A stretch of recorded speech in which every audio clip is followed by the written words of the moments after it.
Good evening, it's July 21st and welcome to Cape Media News, your source for hyperlocal news that matters. I'm Lauren Williamson.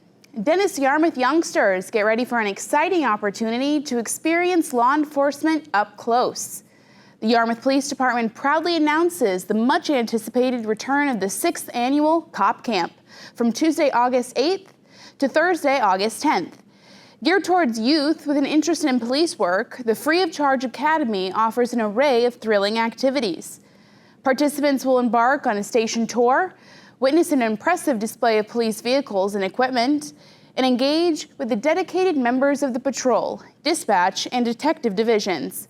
Moreover, the camp features captivating demonstrations and missions in collaboration with the esteemed K-9 and SWAT teams. To secure a spot, interested individuals are encouraged to reach out to Yarmouth School Resource Officers, SRO Sean Brewer and SRO Alex Exaros. Preference will be granted to first-time attendees, so act fast to be part of this unforgettable experience. The Regional Transportation Plan for Cape Cod, with its crucial projects like bridge replacements and the rail trail extensions, is facing a significant deficit in public interest and engagement. Attendance at public meetings has been minimal at best. The Cape Cod's Commission's endeavors to seek public input through a range of methods such as online surveys and outreach events have also been met with a lukewarm response. One of the key factors contributing to this public disinterest lies in the nature of the plan itself. It outlines larger, long-term projects which often fall out of sync with the immediate needs and concerns of the local residents like you and me. Voices from the few attendees at the meetings have called for the Metropolitan Planning Organization to shift its focus towards more immediate, tangible goals in a bid to stoke public interest. The plan and its discussions, they claim, are entrenched in bureaucratic and complex language, creating a barrier to understanding for the average person. The expansive time frame of the Regional Transportation Plan, spanning from 2024 to 2044, and the sizable estimated cost of $1.4 billion underscore the significance and scope of the project. It seems as though the challenge is not from the project themselves, but the public's desire to be involved. The Cape Cod Pride Festival is set to unfold this Saturday, July 22nd, from 11 to 3 at the Hyannis Village Green. This lively celebration boasts a day filled with raffles, games, and live entertainment, with more than 60 vendors and nonprofit services joining in on the festivities. Young ones can look forward to a special children's tent featuring book readings, arts and crafts, and the entertaining feats of Trevor the Juggler. Delicious delights will also be available at a variety of food trucks, promising a fun-filled day for the whole family. Come celebrate diversity, unity, and love with your community at this year's Cape Cod Pride Festival. Cape Cod and surrounding islands are under siege by an influx of southern tick species. The ticks have been driven north to our home due to the rise in temperatures caused by global warming. The cooler temps on Cape compared to the south allow the tick species to flourish and thrive. Researchers report a substantial increase in the populations of black-legged deer ticks and the aggressive Lone Star tick, both known for transmitting various diseases. More concerning is the introduction of the Asian longhorn tick, capable of reproducing without males, making it an even bigger threat. Experts are encouraging residents and visitors to utilize preventative measures, such as using tick repellents, wearing protective clothing, and conducting thorough tick checks after outdoor activities.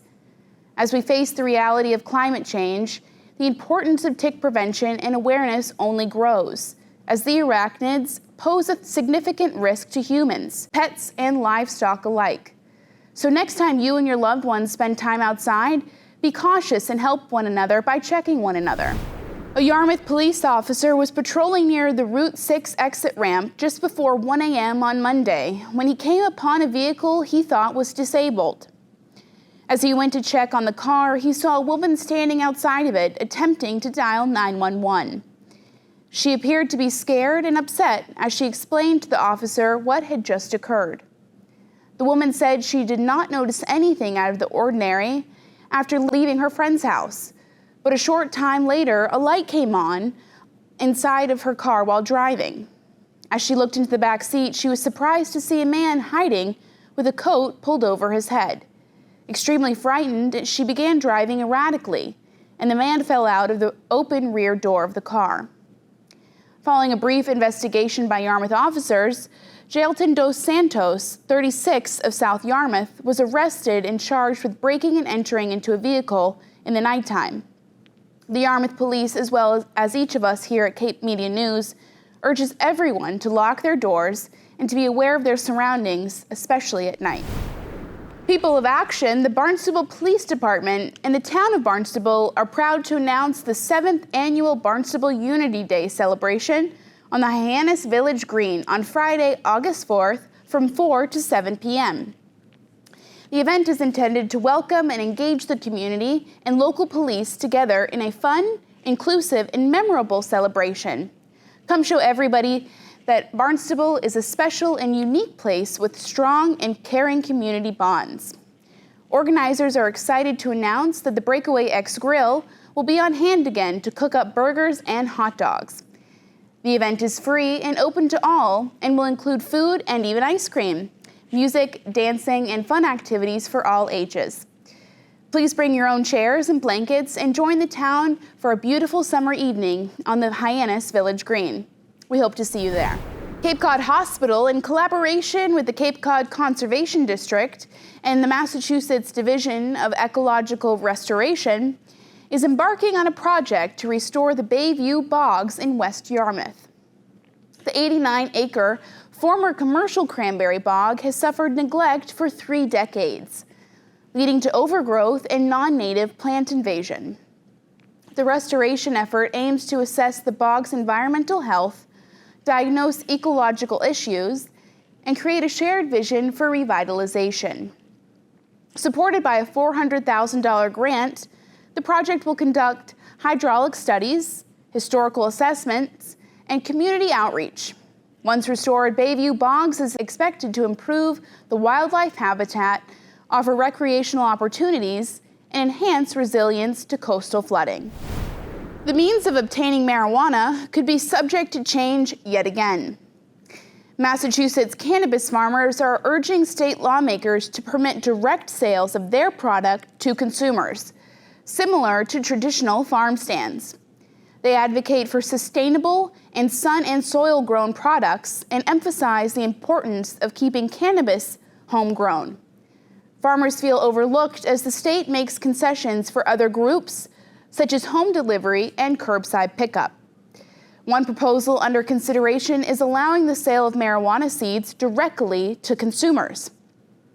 Cannabis seeds classified as hemp by the federal government are not subject to DEA jurisdiction due to their low THC content. Supporters believe that this move will boost the competitiveness of local farmers.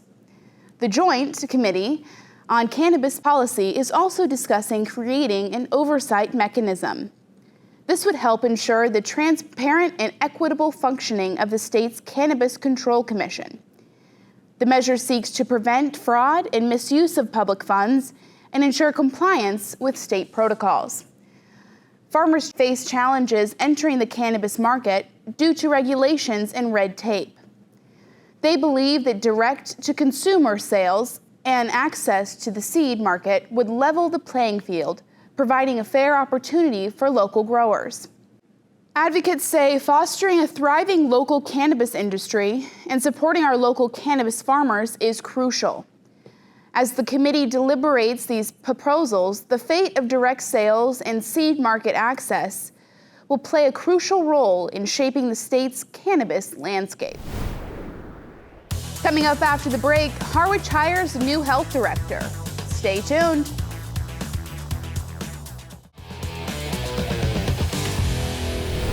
Welcome back to Cape Media News. I'm Lauren Williamson.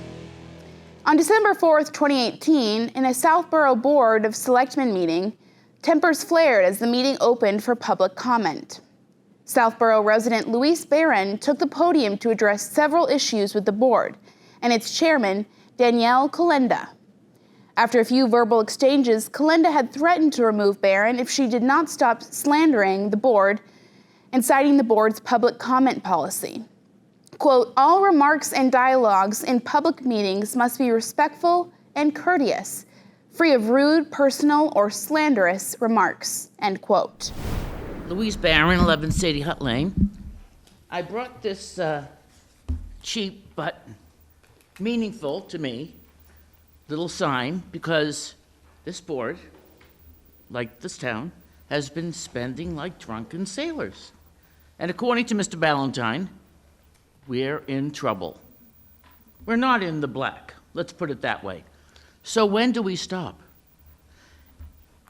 We need to stop spending. We need to put a moratorium on hiring. I think Mrs. Faniff suggested that. We need to not give any more increases in salaries. And if the town manager, and you feel we need a town manager, that should be postponed. We can't afford it. I don't know what are the benefits of a town manager as opposed to a town administrator. Could anybody clue me in?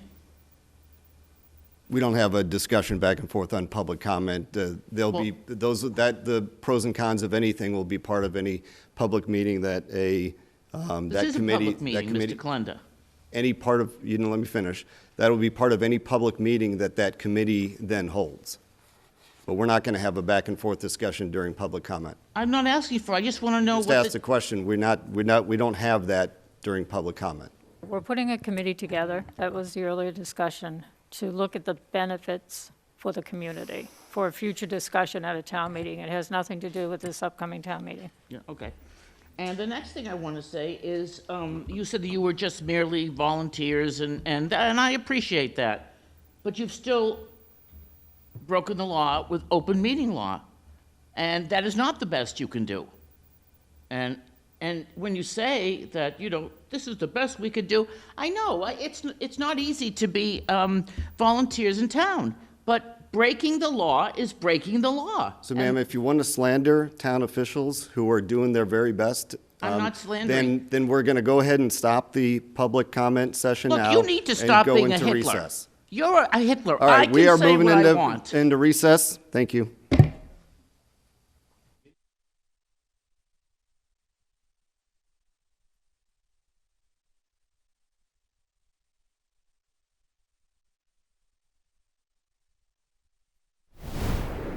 Barron filed a lawsuit against the town of Southborough in 2020.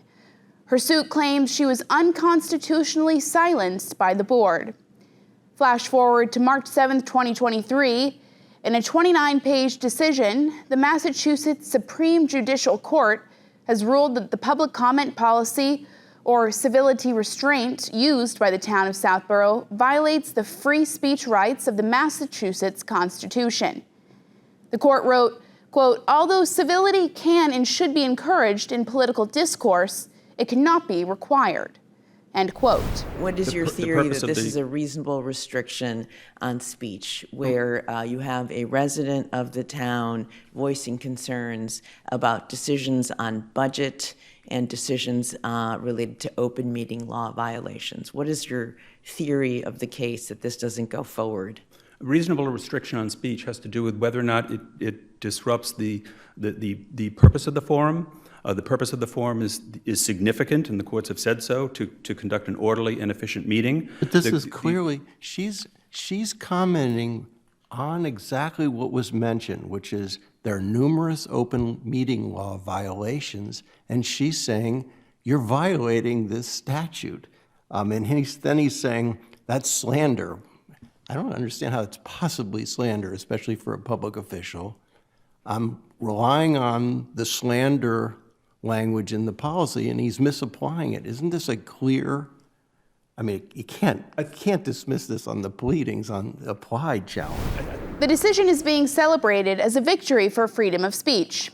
However, the ruling can result in fewer opportunities for public comment, as public boards, which are not required by law to have public comment sessions, could choose to eliminate them altogether.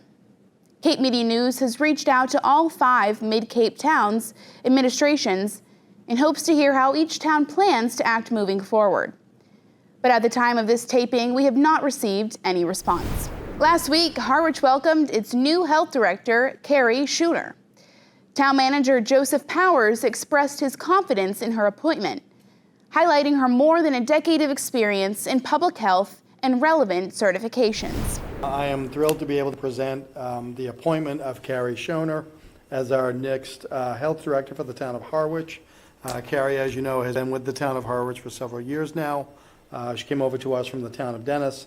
And of course, we're looking to fill the vacancy caused by the recent departure of our former health director, Katie O'Neill. Katie has gone on to a phenomenal job for Barnstable County Health Department. So as much as we miss her, we still gain the benefit of her extraordinary skills as it relates to epidemiology. The topic, however, tonight is to seek your affirmation of my appointment of Carrie as our next health director. In addition to working for the town of Harwich, she comes to us with more than a decade of experience in public health. She holds several relevant certificates to that venue of expertise. She has recently received registered sanitarian certification and certified health officer certification pending notice from the state, but she passed the exams, so the last part is just getting the notification of that. So she certainly comes to us with, I think, great experience and a strong background. She also has a Bachelor of Science in Environmental Sciences. So with that, I respectfully request that the board affirm the appointment. Carrie is replacing the outgoing health director, Katie O'Neill. However, Select Board member Donald Howell has raised concerns about the high turnover in the town's administration. Howell abstained from voting on the appointment due to his worries about the recent losses of several department heads. Yes, Madam Chair. I don't know how to say this in a nice way, but me personally, until I can get my head wrapped around the turnover that's happening in this town, I don't plan on voting for this or any other department confirmation in the future. I will say that I've heard a lot of really nice things about her from both of her colleagues and out of town, and that she'd be an excellent health director. Okay. I have some thoughts, but I think I'll keep them to myself. All in favor? Aye. Aye. Opposed? Abstain? 401. Joe? Thank you.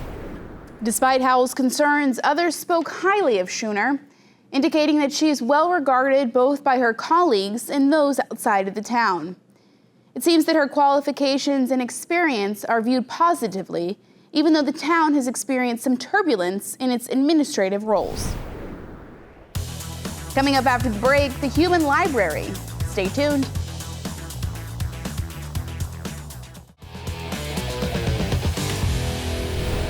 Welcome back to Cape Media News. I'm Lauren Williamson. Last week, the Osterville Village Library hosted the Human Library. The nonprofit movement originating in Denmark encourages attendees to unjudge someone. News director Mitch Sock has more. The Osterville Village Library held its third Human Library event last week, bringing together members of the community to engage in open and honest conversations with human books, representing various groups subjected to prejudice, stigmatization, or discrimination. The event aimed to create a safe space for participants to challenge stereotypes and prejudices, fostering empathy and understanding among attendees. So the Human Library is an event that's based out of Denmark, and this is a licensed event, and we've been holding it at the Osterville Library since 2019. It is based on people becoming books and others having conversations with them based on preconceived prejudices or stigmas. Attendees had the opportunity to check out these human books and engage in one-on-one or small group conversations, providing them with a chance to gain insights into the lives and experiences of individuals they may not have interacted with otherwise. So I am a full-time wheelchair user and a service dog handler on the Cape, and so my book reads as the story of many disabled people living on the Cape. So the book reads as chapters about accessing small businesses and not being able to be patrons of their business and support them because maybe they have a step into their building or not an accessible bathroom. I'm representing being homeless, especially being homeless on the Cape, and I did always own my own housing for 21 years, and then I got a diagnosis of cancer, and my son was a minor. So we ended up selling our housing so that we could live off of the funds of that, but it was before COVID.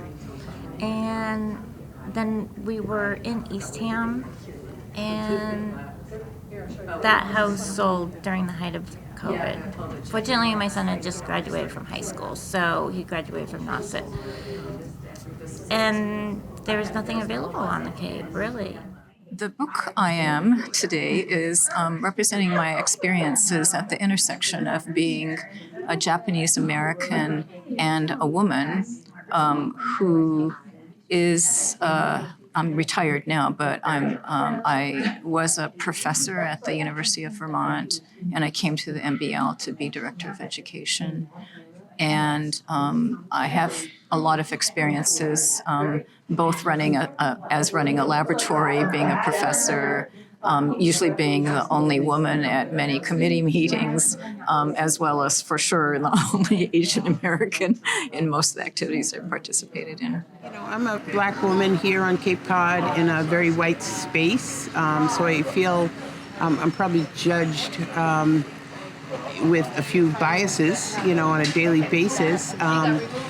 And I just work to connect with people and share who I am to overcome those things. The event's unique nature challenged participants to be open-minded and willing to question their beliefs while engaging in discussions on taboo, uncomfortable, and at times painful topics. During the event, it became evident that the conversation sparked genuine emotions among both the human books and the readers. I am a mom of 4. I have my kids are young adults, but most importantly, I am a kind person, a hardworking person. You know, I did what everybody or a lot of people do, which was drink an addictive substance, and I got addicted to it, which is, you know, that's one part of a person's story is the alcohol. But then when you start to recover, you realize why you picked up in the first place and why that is your only coping skill. I do think there is more openness on the younger generations than particularly my generation and older generations.